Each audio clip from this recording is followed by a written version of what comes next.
નમસ્કાર વિદ્યાર્થી મિત્રો, ઓક્સફર્ડ સ્કૂલ ઓફ સાયન્સના કોમર્સ વિભાગમાં આપ સર્વનું હાર્દિક સ્વાગત છે. આપણે ધોરણ 12 એસપીસીસી વિષયની અંદર એસપી સેક્રેટરીયલ પ્રેક્ટિસનું ચેપ્ટર પહેલું શેર બહાર પાડવા જોતા. આજે આપણે તેમાં એક ટોપિક છે જેનું નામ છે શેર સોંપણી. એના વિશે જોવાનું.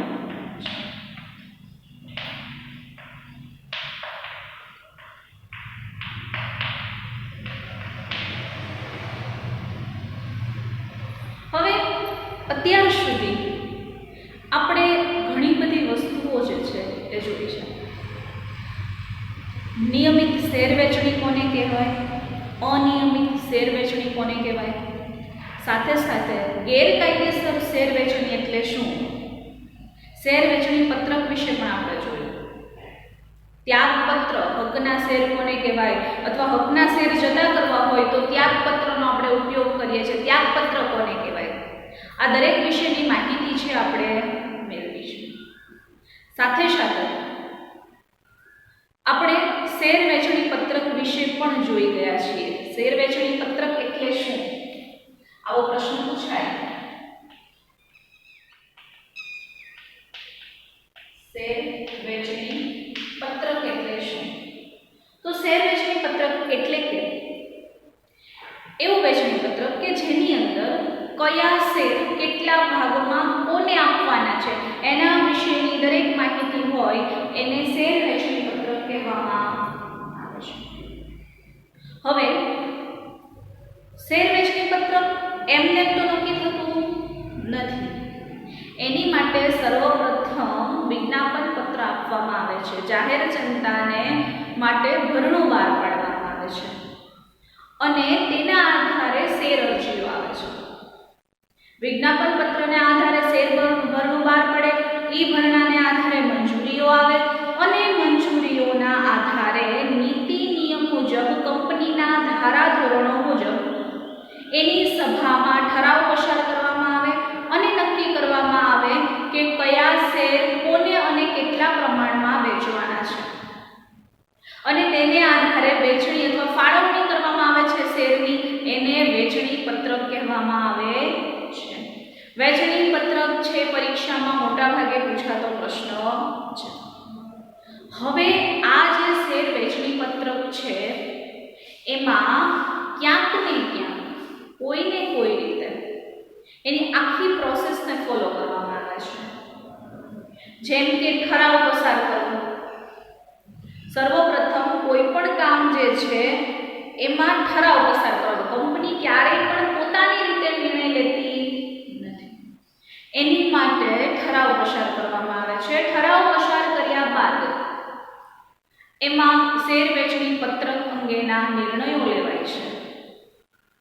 ત્યારબાદ નોટિસ આપવામાં આવે છે, એને જાણકારી આપવામાં આવે છે કોને કેટલા પ્રમાણમાં શેરની વેચણી કરી. હવે શેર વેચણી કર્યા પછી એક મુદ્દો આપણે એવો જોયેલો કે શેરના હપ્તા.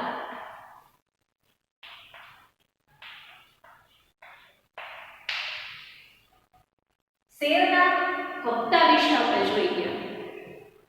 હવે આ શેર હપ્તા જે છે, આ શેર હપ્તા એટલે આપણે જેને કંપનીનું EMI, સાદી ભાષામાં એવરી મંથ ઇન્સ્ટોલમેન્ટ જે આપણે જોયું હતું, બસ એ જ સિસ્ટમ શેર હપ્તામાં પણ લાગુ પાડવામાં આવે છે. કેવી રીતે? તો કોઈ પણ કંપની છે એ એક સાથે પોતાની મૂળ રકમને ન મંગાવતા ધીરે ધીરે એને જેમ જરૂર પડે એમ એના હપ્તા કરી આપે છે. એને સરળતા રહે એ રીતે. સર્વપ્રથમ આપણે શું કરીએ, કોઈ પણ વસ્તુની EMI પર લેવા માટે છે ને કે ડાઉન પેમેન્ટ કરીએ. ડાઉન પેમેન્ટ એટલે કે મૂળ રકમની 10% અથવા તો જે કાંઈ નક્કી કરેલી હોય એ રકમ જે છે એ ભરવામાં આવે છે. હવે એ રકમ ચૂકવ્યા પછી બાકીની જે રકમ, ધારો કે કોઈ વસ્તુ 100 રૂપિયાની છે, આપણે શું કરીએ છીએ 10 રૂપિયાની કિંમત નક્કી છે કે પહેલા તમારે જ્યારે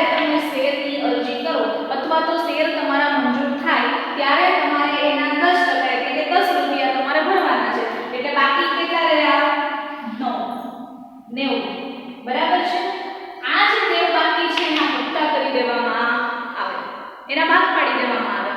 પછી એ 5 રૂપિયાના હપ્તા પણ કરી શકે, 10 રૂપિયાના હપ્તા પણ કરી શકે અને 15 રૂપિયાના પણ હપ્તા કરી શકે. ઈ કંપનીના ધારાધોરણો મુજબ, એના નિયમ મુજબ, એની જોગવાઈ અથવા એના નિયમન પત્ર આર્ટિકલ્સના આધારે એ કોઈ પણ નિર્ણય છે લઈ શકે છે. આ નિયમો ક્યારે કઈ રીતે ચૂકવવા એ કંપની નક્કી કરે છે, જેને આપણે સાદી ભાષામાં શેર હપ્તા કહીએ છીએ.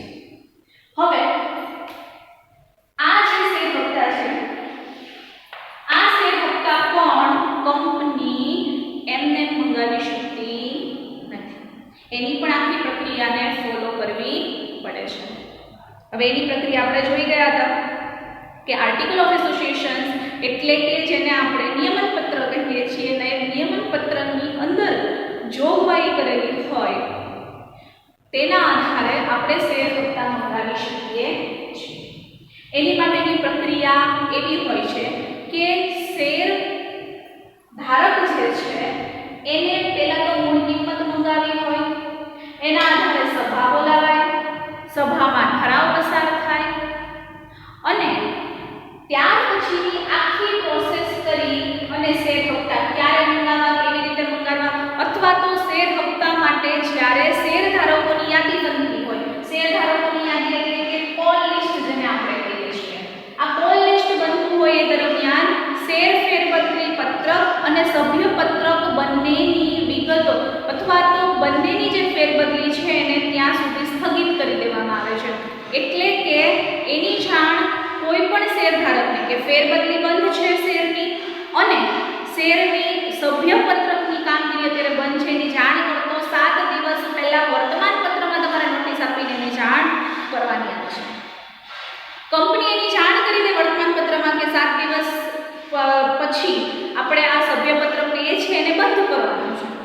તો એ ગાળા દરમિયાન ક્યાંક ને ક્યાંક એવું જોવા મળે છે કે ત્યારબાદ કંપની જે છે એ જેટલા શેરધારક છે એનું નામ, એનું એડ્રેસ, એની જે કાંઈ વિગતો છે, શેરની વિગતો, અત્યાર સુધી હપ્તા મંગાવ્યા છે તો એની વિગતો અથવા હપ્તા નથી ભરાણા એની વિગતો, આ બધી જ વિગતો જે છે એને શેર હપ્તા માટેનો જે કોલ લેટર જેને આપણે કહીએ છીએ, લેટરની અંદર બધી જ વસ્તુ લખેલી હોય છે.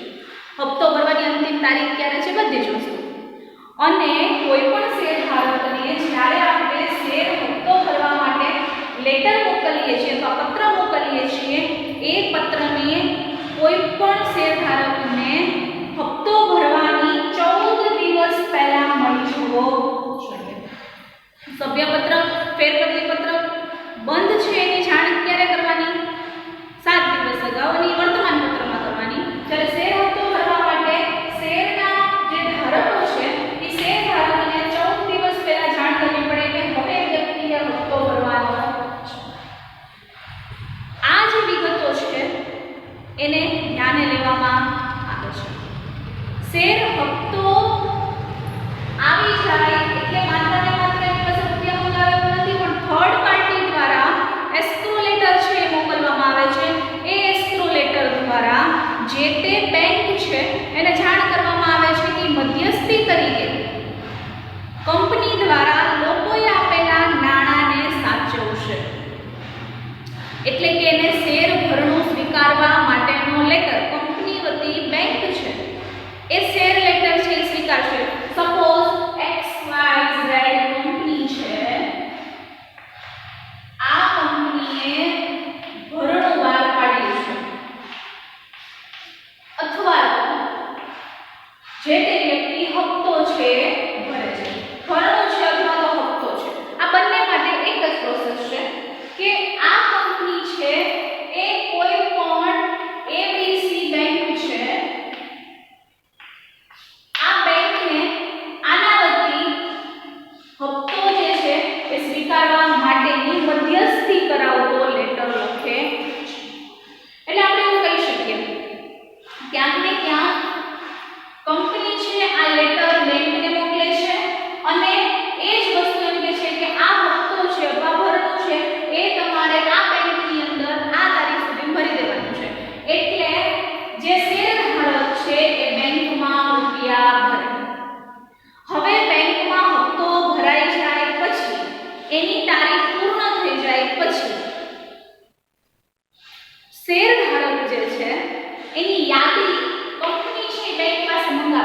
કે ભાઈ અમે તમને 100 લોકોનું લિસ્ટ આપેલું છે, બરાબર?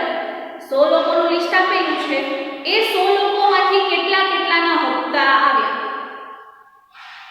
એટલે એ જે હપ્તા, ધારો કે 95 જણાના હપ્તા આવ્યા છે અને 5 જણાના હપ્તા નથી આવ્યા, તો આ 5 જણાની યાદી ફરીથી તૈયાર કરવામાં આવે છે અને આ યાદી તૈયાર થાય પછી આ યાદી તૈયાર થઈ જાય ત્યારબાદ તરત જ શેર જપ્તી માટેની પ્રક્રિયા જે છે કરવામાં આવે છે, જે આપણે જોઈ ગયા. આ ફરીથી એટલા માટે યાદ કરાવું છું કે આખી પ્રોસેસ છે આપણને ક્યાંક ને ક્યાંક યાદ રહે. હવે આપણે પહેલા જો શેર વેચણી પત્રક કે પહેલા તો શેરની મંજૂરી મળે, શેરની ફાળવણી થાય, ફાળવણી થયા પછી એ વખતે માત્ર ને માત્ર એની દાર્શનિક કિંમત મંગાવવામાં આવે, ત્યારબાદની જે કિંમત છે એના હપ્તા કરી દેવામાં આવે, એટલે કે આપણે પ્રોસેસ જોઈ શેર હપ્તાની. શેર હપ્તો છે મંગાવ્યો છે, ઘણા એવા શેરધારક છે કે જે હપ્તો ભરી શક્યા નથી, તો એ વખતે શું કરવાનું છે, તો કે શેર જપ્તીની પ્રક્રિયા કરવામાં આવે છે. શેર જપ્તી વિશે આપણે જોઈ ગયા. શેર ફોરફીચર.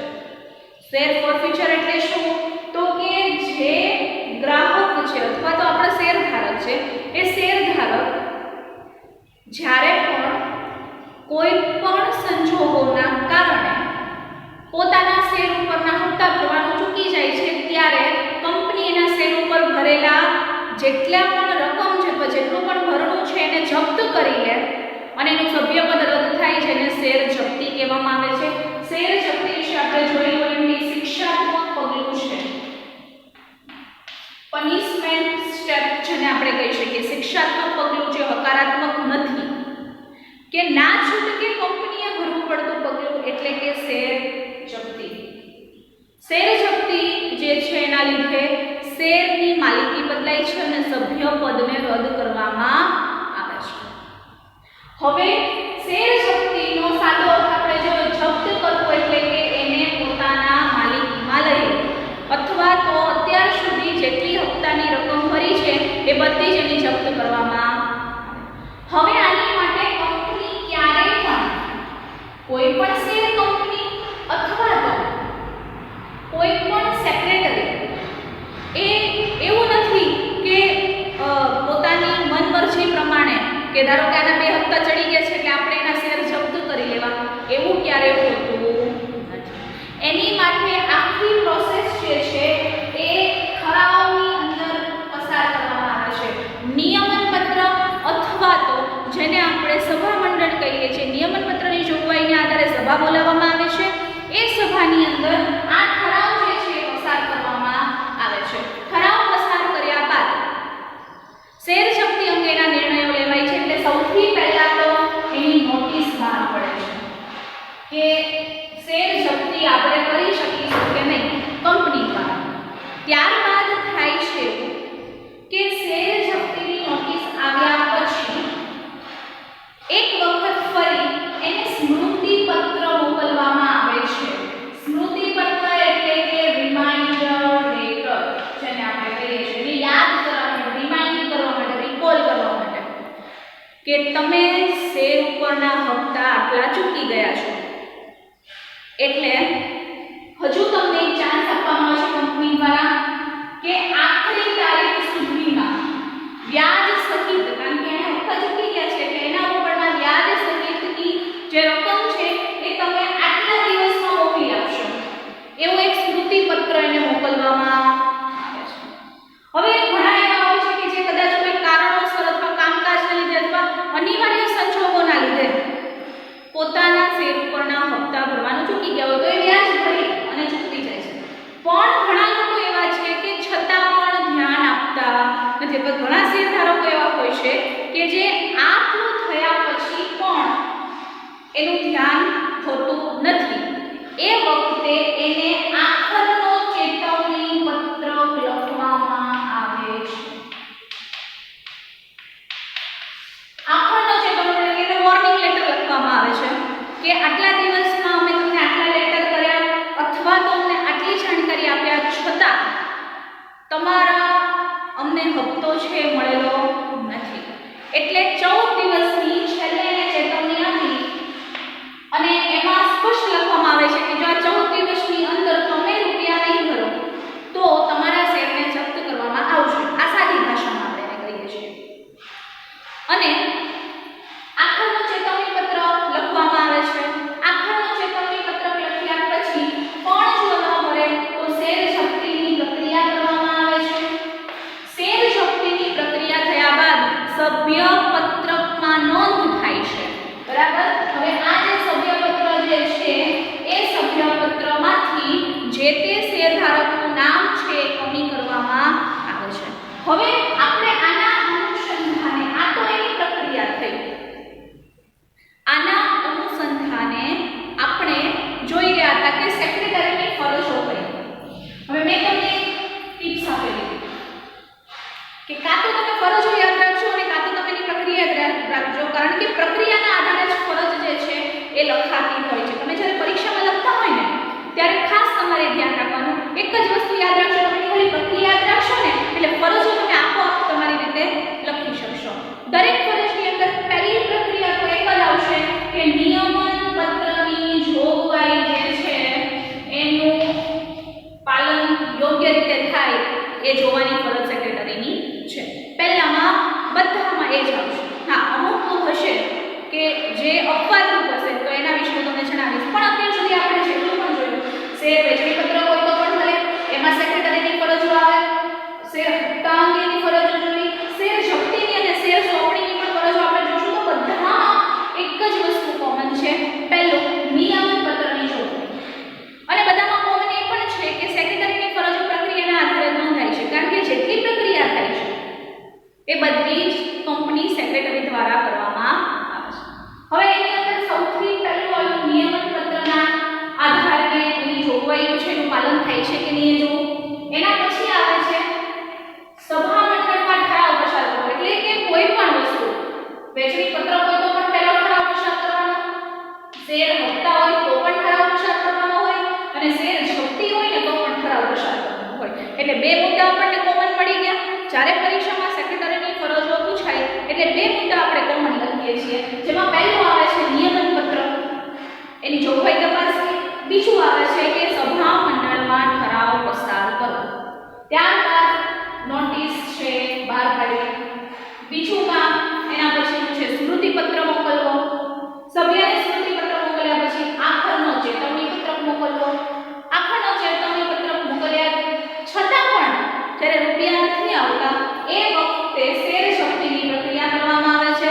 શેર જપ્તીની પ્રક્રિયા થયા પછી એની સભ્ય પત્રકમાં નોંધ કરવામાં આવે છે. હવે એ નોંધ શું છે કે જે તે વ્યક્તિને અમે રૂપિયા જે છે એ અમે એના જપ્ત કરેલા છે અને એની નોંધ જે છે એ કરવામાં આવે છે.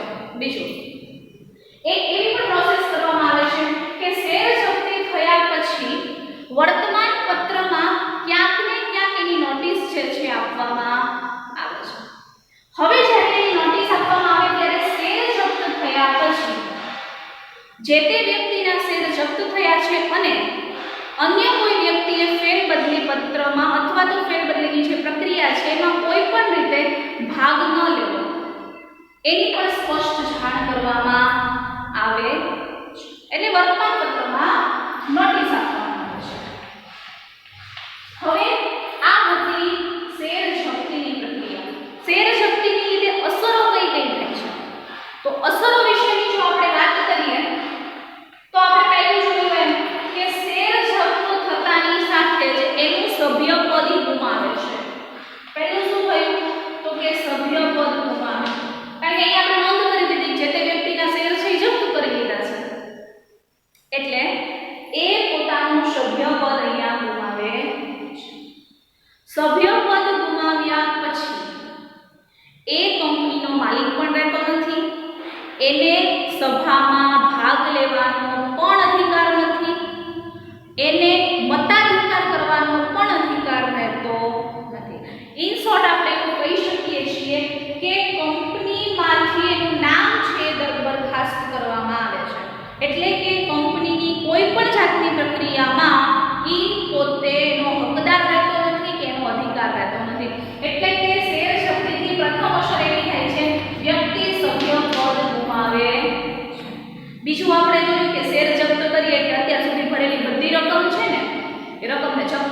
આવે છે એટલે બીજું એ કે એણે ભરેલી જેટલી પણ રકમ છે એને એ ગુમાવે. ત્રીજી અસર એવી થાય છે એટલે આપણે જોયું કે દાર્શનિક કિંમત અને અત્યાર સુધીના કદાચ 2 કે 3 હપ્તા ભર્યા હોય ને બધા એ ગુમાવે છે.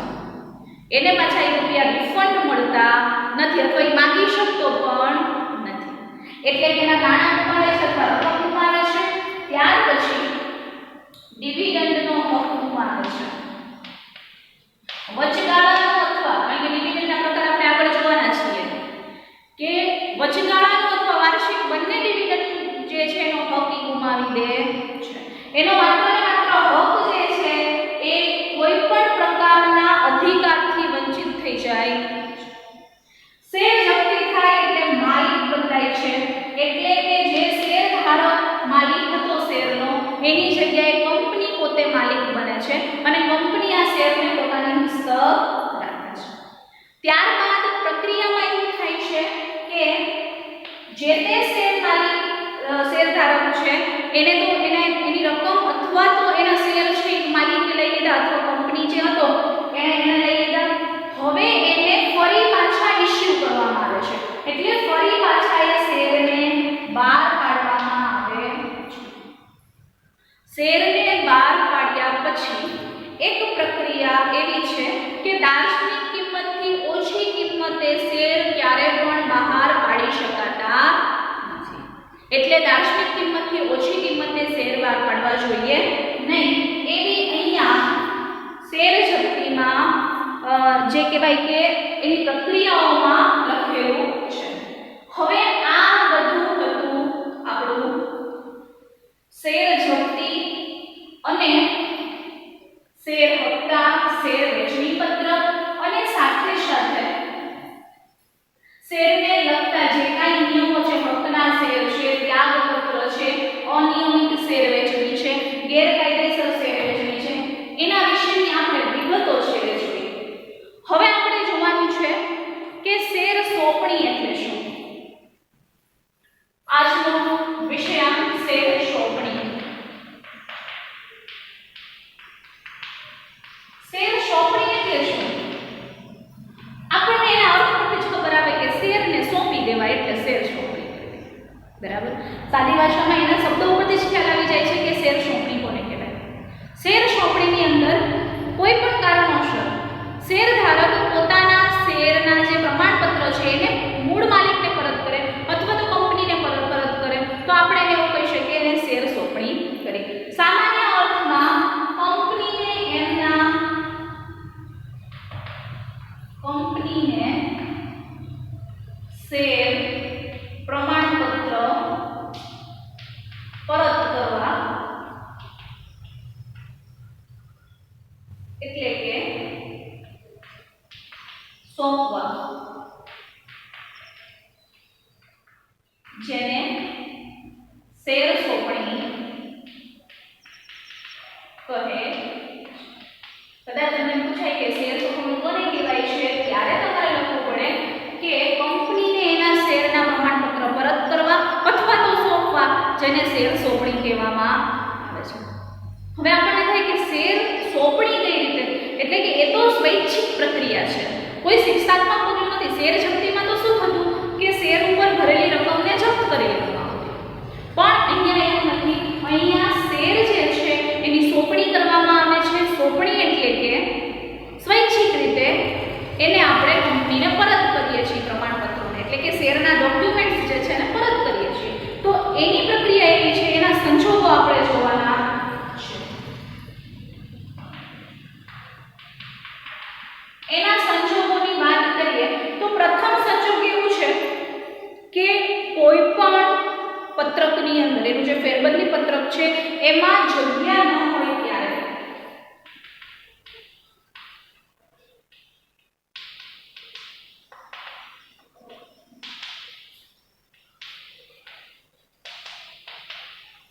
ફેરબદલી પત્રકમાં એક તો જગ્યા ન હોય ત્યારે શેરના પ્રમાણપત્રોને જે કહેવાય કે એને સોંપણી કરવામાં આવે છે.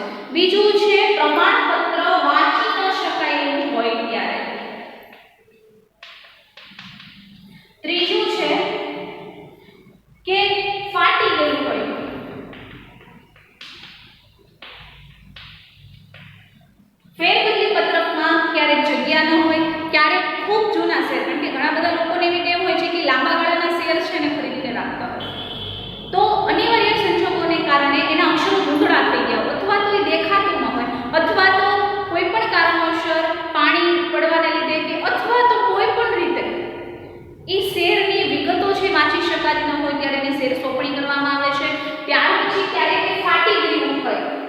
ત્યારે પણ એની શેર સોંપણી કરવામાં આવે છે. સાથે સાથે જ ક્યારેક શેરનું એકત્રીકરણ કરવાનું હોય, કંપની છે એ શેરનું એકત્રીકરણ બહાર પાડે ત્યારે પણ શેર વેચણી પત્રક જે છે અથવા તો એનું પ્રમાણપત્ર છે એને પાછું આપવામાં આવે છે. ક્યારેક શેરના નાના નાના પાર્ટમાં ડિસ્ટ્રીબ્યુશન કરવાનું હોય અથવા તો એનું વિભાગીકરણ કરવાનું હોય ત્યારે પણ શેર સોંપવામાં આવે. એટલે ક્યારેક વિભાગીકરણ કરવાનું થાય ત્યારે પણ શેર સોંપણી કરવામાં આવે છે. ત્યારબાદ આપણે જોઈશું કે શેર જપ્તીના સંજોગોમાં ક્યારેક સમયમર્યાદા પૂર્ણ થતી હોય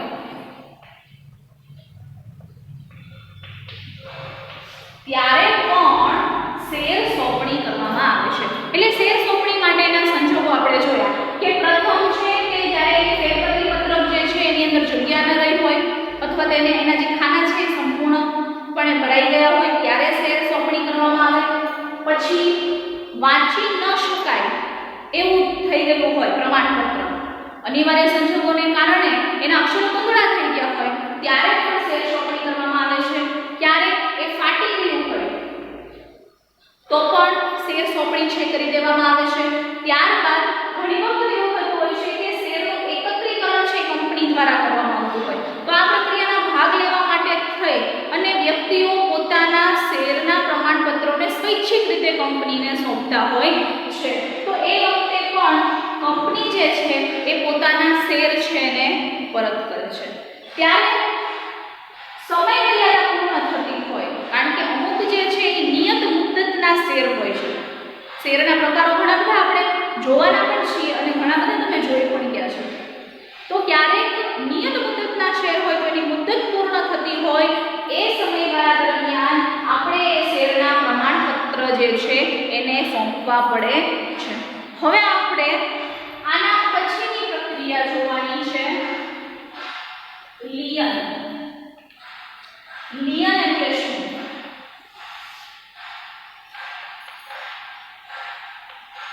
પહેલા આપણે લિયન વિશે જોઈશું અને પછી આપણે જોઈશું શેર લિયન શું છે. લિયનનો સાદો અર્થ એવો થાય છે વિશેષ હક.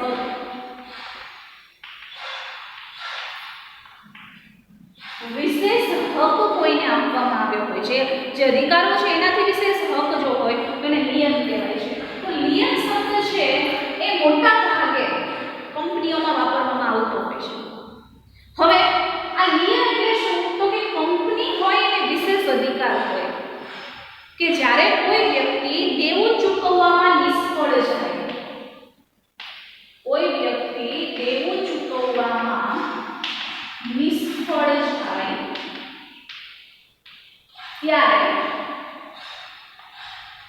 એની જે મિલકત છે અથવા તો એની જે કાંઈ કંપની દ્વારા લેવામાં આવેલી જે કાંઈ વસ્તુઓ છે એને વેચીને, એને કબજામાં લઈને કે અન્ય કોઈ પણ રીતે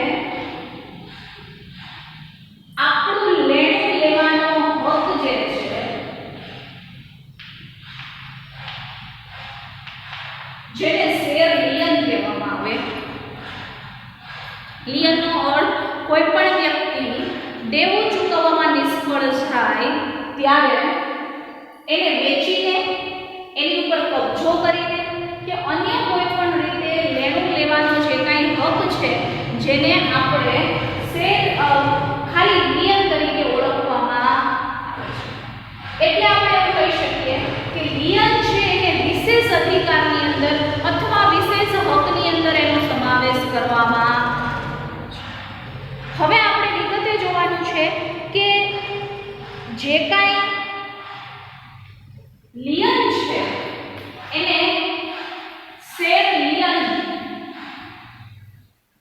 કેવી રીતે કહેવામાં આવે છે, શેર લિયન એટલે શું, જેના વિશેની આપણે આજે વાત અહીંયા કરવાના છીએ.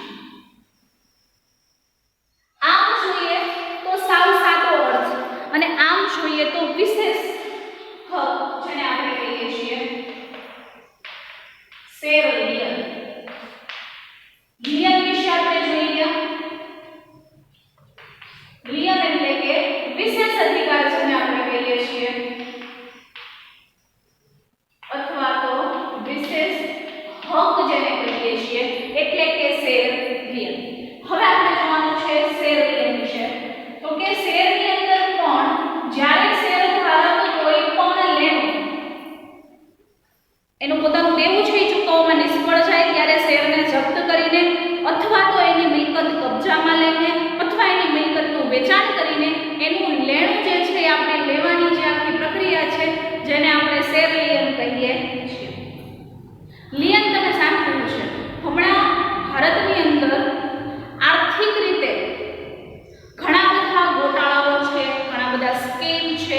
ઘણા બધા કાંડ છે બહાર આવ્યા, જેમાં ઘણા બધા લોકો છે એ બેંક પાસેથી રૂપિયાઓ ઉછીના લઈ અને વિદેશ ચાલ્યા ગયા, જેના નામ તમને ખ્યાલ છે.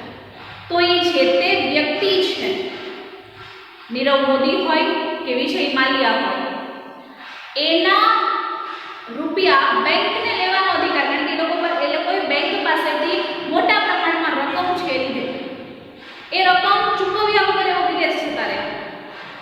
ભારત અને વિદેશ વચ્ચેના અમુક જે કાયદા કાનૂન છે નડે છે, એના લીધે અહીંયા આવી શકતા નથી, જેની પ્રોસેસ ભારત સરકાર દ્વારા ચાલુ છે કે કોઈ પણ રીતે ભારત લાવવામાં આવે.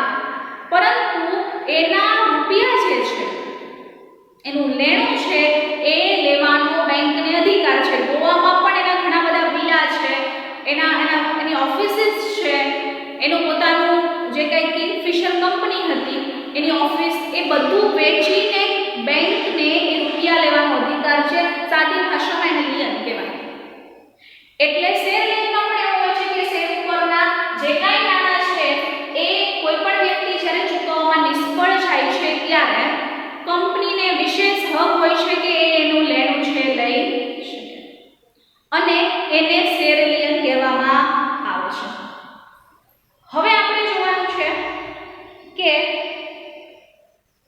કંપની જે છે એ આ કયા સંજોગોના આધારે કરે છે. તો આપણે જોયું કે શેર હપ્તા ન ચૂકવી શકતા હોય, શેર જપ્તી છે એ ફરજિયાત રીતે કરવી પડે. હવે આપણે જોવાનું છે આજે ડિવિડન્ડ વિશે. આ માત્ર શેર લિયન વિશેનો ખ્યાલ તમને આપેલો છે. હવે તમે જ્યારે આગળ જેમ જેમ ભણતા જશો એમ શેર લિયન વિશેના તમારા કોલેજની અંદર પણ ઘણા બધા પ્રશ્નો છે પૂછવામાં આવે છે, ત્યારે ડીપ એની આખી પ્રક્રિયા છે શેર લિયનની સમજાવવામાં આવે છે. હવે આપણે અહીંયા જોવાનું છે ડિવિડન્ડ. આજનો છેલ્લો મુદ્દો અને પછી આ ચેપ્ટર છે પૂર્ણ થાય છે. ડિવિડન્ડ.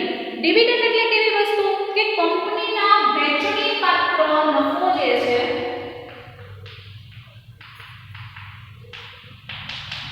એ નફામાંથી પહેલા તો કરવેરા બાદ કરવામાં આવે છે. કંપની જે વેચણી પાત્ર જે નફો કરે છે એ નફાના આધારે વેચણી પાત્ર નફો જે છે એ લેવામાં આવે છે.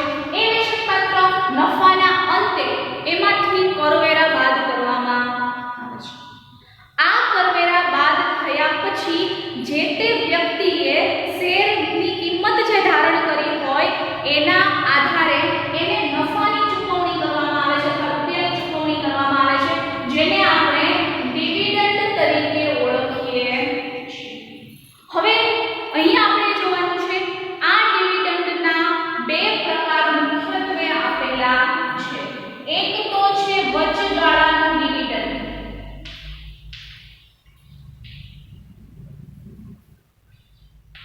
અને બીજું છે વાર્ષિક ડિવિડન્ડ.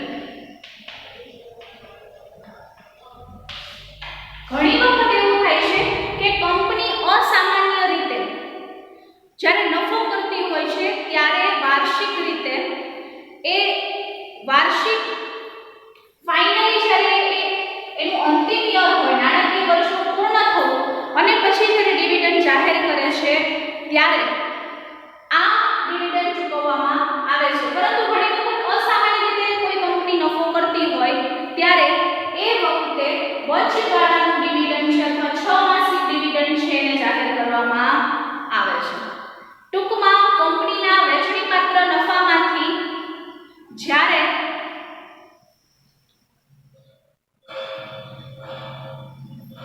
કરવેરા બાદ કર્યા પછી એને નફો જે ચૂકવવામાં આવે છે અથવા નફામાં એને અમુક રકમ અનામત કરી અને પછી એનામાં નફા રૂપે વેચવામાં આવે છે. એ પછી રોકડ સ્વરૂપે હોય, શેર સ્વરૂપે હોય કે અન્ય સ્વરૂપે એને ડિવિડન્ડની ચૂકવણી કરવામાં આવે છે.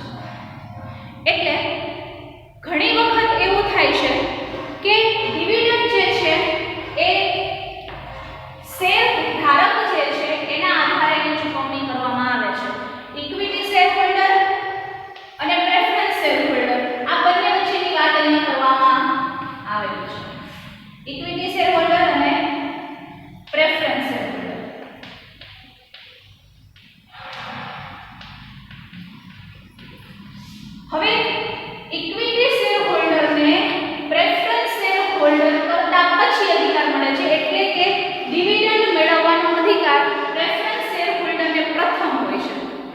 અને ત્યારબાદ જો કંપનીમાં જોગવાઈ હોય તો ઇક્વિટી શેર હોલ્ડરને પણ ડિવિડન્ડ ચૂકવી શકાય છે, પણ એની પહેલા જે કાંઈ રકમ છે એને અનામત રાખવી પડે. એટલે અહીંયા આ ડિવિડન્ડનો ખ્યાલ છે એ આપણને આપણી બુકમાં આટલો જ આપેલો છે. જેની વિશેષ વિગતો જે છે એ મેં તમને જે મટીરીયલ પહોંચાડેલું છે એ મટીરીયલમાં આપેલી છે. અહીંયા આજે આપણે જોયું એમ કે શેર સોંપણી જે સ્વૈચ્છિક પ્રક્રિયા છે, સાથે સાથે શેર લિયન વિશેની માહિતી મેળવી અને શેર લિયન પછી આપણે ડિવિડન્ડ વિશેની માહિતી પણ વિગતે મેળવી છે. હવે શેર બહાર પાડવું ચેપ્ટર છે એ અહીંયા પૂરું થાય છે.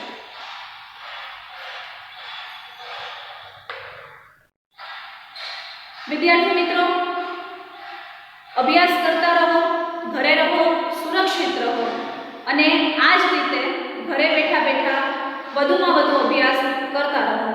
આભાર.